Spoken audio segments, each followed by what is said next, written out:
This handbook describes the various environmental conditions affecting human survival and describes isolated personnel, IP, activities necessary to survive during successful evasion or isolating events leading to a successful recovery. It is the fundamental reference document providing guidance for any USAF service member who has the potential to become isolated. Deviations require sound judgment and careful consideration. This publication provides considerations to be used in planning and execution for effective mission accomplishment of formal USAF survival, evasion, resistance, and escape, SERE, training, environmentally specific SERE training, and combat survival continuation training programs.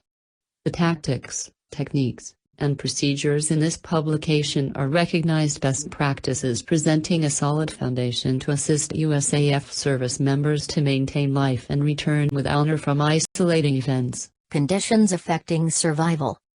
5 basic conditions affect every isolating event. These conditions may vary in importance or degree of influence from one event to another and from individual to individual.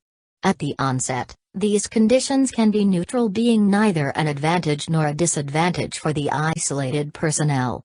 The isolated personnel may succumb to their effects or use them to their best advantage. These conditions exist in each isolating event, and they will have great bearing on the isolated personnel's every need, decision and action. Climate, terrain, and life forms are the basic components of all environments. These components can present special problems for isolated personnel. Each component can be used to the isolated personnel's advantage. Knowledge of these conditions will contribute to the success of the isolated personnel's mission. Temperature, moisture, and wind are the basic climatic elements. Extreme cold or hot temperatures, complicated by moisture, rain, humidity, dew, snow, etc., or lack of moisture, and the possibility of wind, may have a life-threatening impact on the isolated personnel's needs, decisions, and actions. The primary concern, resulting from the effects of climate, is the need for personal protection, consisting of clothing, shelter, and fire. Climatic conditions also have a significant impact on other aspects of survival, for example, the availability of water and food, the need and ability to travel, recovery capabilities, physical and psychological problems. Mountains, prairies, hills, and lowlands are only a few examples of the variety of landforms which describe terrain. Each of the landforms has a different effect on an isolated personnel's needs, decisions, and actions.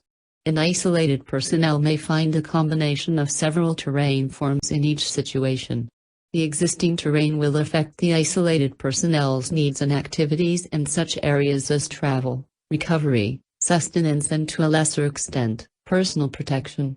Depending on its form, terrain may provide security and concealment for an evader, cause travel to be easy or difficult, provide protection from cold, heat, moisture, wind, or chemical, biological, radiological, nuclear and explosive, conditions, or make surviving a seemingly impossible task. When considering an isolating event, there are 2 basic life forms other than human: plant life and animal life. Note, the special relationship isolated personnel and effects of people on the isolating event are covered separately. Geographic areas are often identified in terms of the abundance of life, or lack thereof. For example, the barren Arctic or desert, primary, or secondary, forests, the tropical rainforest, the polar ice cap, etc., all produce images regarding the quantities of life forms. These examples can have special meaning not only in terms of the hazards or needs they create but also in how an isolated personnel can use available life forms. There are hundreds of thousands of different types and species of plant life. In some instances, geographic areas are identified by the dominant types of plant life within that area. Examples of this are savannas, tundra, and deciduous forests. Some species of plant life can be used advantageously by an isolated personnel, if not for the food or the water, then for improvising camouflage, shelter, or providing for other needs. Reptiles, amphibians, birds, fish, insects, and mammals are life forms that directly affect isolated personnel. These creatures affect the isolated personnel by posing hazards, which must be taken into consideration, or by satisfying needs. The isolated personnel's condition and the influence it has in each isolating event are often overlooked. The primary factors which constitute the isolated personnel's condition can best be described by the four categories. Isolated personnel must prepare themselves in each of these areas before each mission and be in a state of constant readiness for the possibility of an isolating event. Isolated personnel must be aware of what role their condition plays both before and during the isolating event. The physical condition and fitness level of the isolated personnel are major factors affecting survivability. Isolated personnel who are physically fit will be better prepared to face isolating events than those who are not. Further, an isolated personnel's physical condition, injured or uninjured, during the initial phase of an isolating event will be a direct result of circumstances surrounding the event. In short, high levels of physical fitness and good post-event physical condition will enhance an isolated personnel's ability to cope with such diverse variables as temperature extremes, rest or lack of it, water availability, food availability.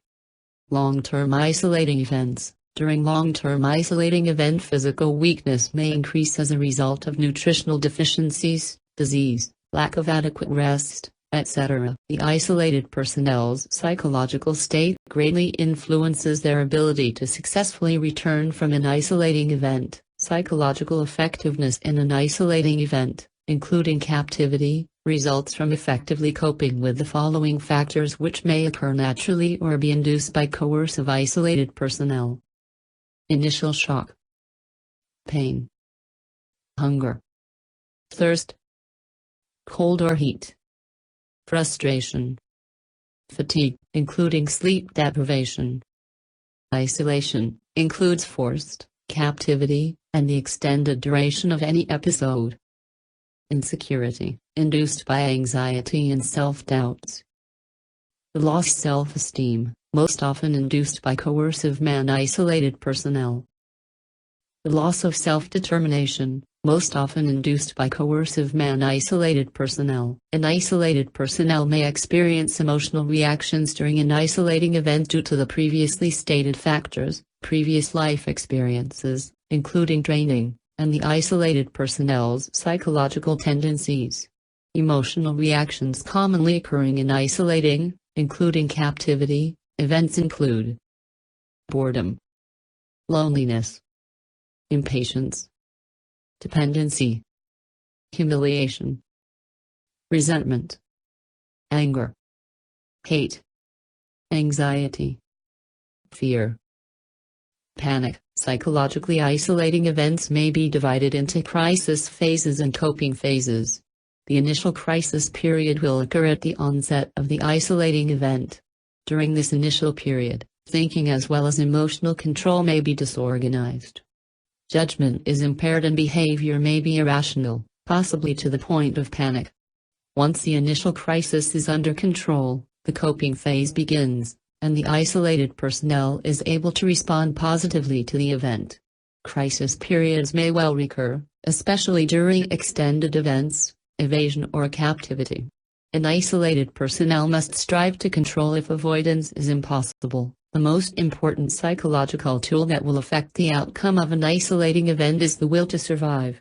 Without it, the isolated personnel is surely doomed to failure. A strong will is the best assurance of survival. At the beginning of an isolating event, the isolated personnel's clothing and the contents of available isolated personnel, survival kits, salvageable resources from the vehicle, parachute, aircraft, or environment are the sum total of the isolated personnel's material assets. Adequate isolated personnel familiarity and pre-mission preparations are required, and must be stressed during training. Although important all the time, once the isolating event has started, special attention must be given to the care, use, and storage of all materials to ensure they continue to be serviceable and available. Items of clothing in isolated personnel should be selectively augmented with improvised items. Clothing appropriate to isolated personnel environmental conditions, on the ground, should be worn or carried as space and mission permitting. The isolated personnel available to an isolated personnel affects all decisions, needs, and actions. The isolated personnel's ability to improvise may provide ways to meet some needs. An isolated personnel has both legal and moral obligations and responsibilities. Members of the military service will find their legal obligations expressly identified in the Geneva Conventions, Uniform Code of Military Justice, UCMJ, Department of Defense, DoD, and Air Force directives and policies. Before deploying to their operational environment, the potential isolated personnel should understand the rules of engagement and their legal status in all likely types of isolated events. Moral obligations are expressed in the Code of Conduct. Other responsibilities influence behavior during isolating events and influence the will to survive. Examples include feelings of obligation or responsibilities to family, self, and spiritual beliefs. An isolated personnel's individual perception of responsibilities influences survival needs and affects the psychological state of the individual both during and after the isolating event. These perceptions will be reconciled either consciously through rational thought or subconsciously through attitude changes. Training specifically structured to foster and maintain positive attitudes provides a key asset to survival. The duration of the isolating event has a major effect on the isolated personnel's needs. Every decision and action will be driven in part by an assessment of when recovery or return is probable.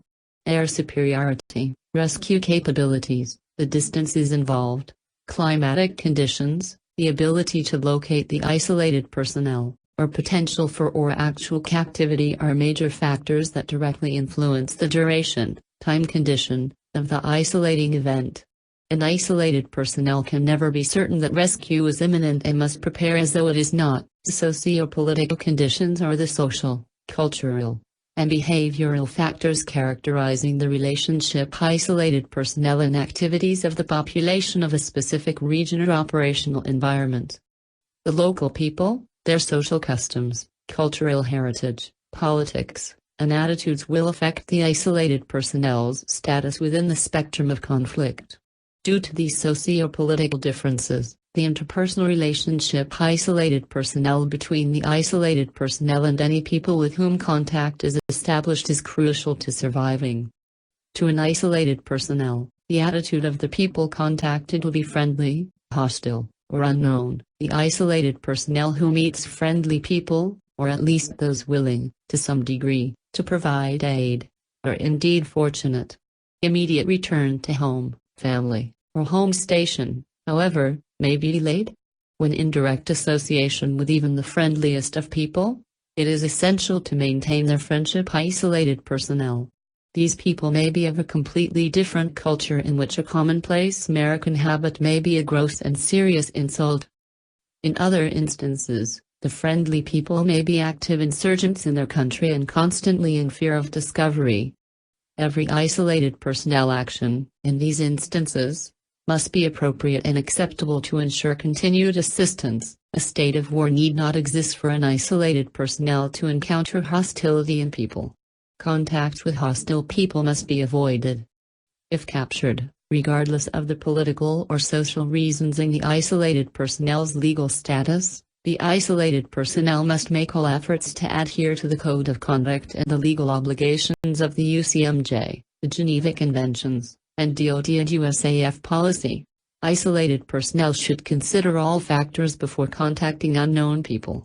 Some primitive cultures and closed societies still exist in which outsiders are considered a threat. In other areas of the world, differing political and social attitudes can place an isolated personnel at risk in contacting unknown people. Chemical, biological, radiological, nuclear, and explosive conditions may occur during combat operations. Events create life-threatening conditions from which an isolated personnel needs immediate protection. The longevity of conditions further complicates an isolated personnel's other needs, decisions, and actions.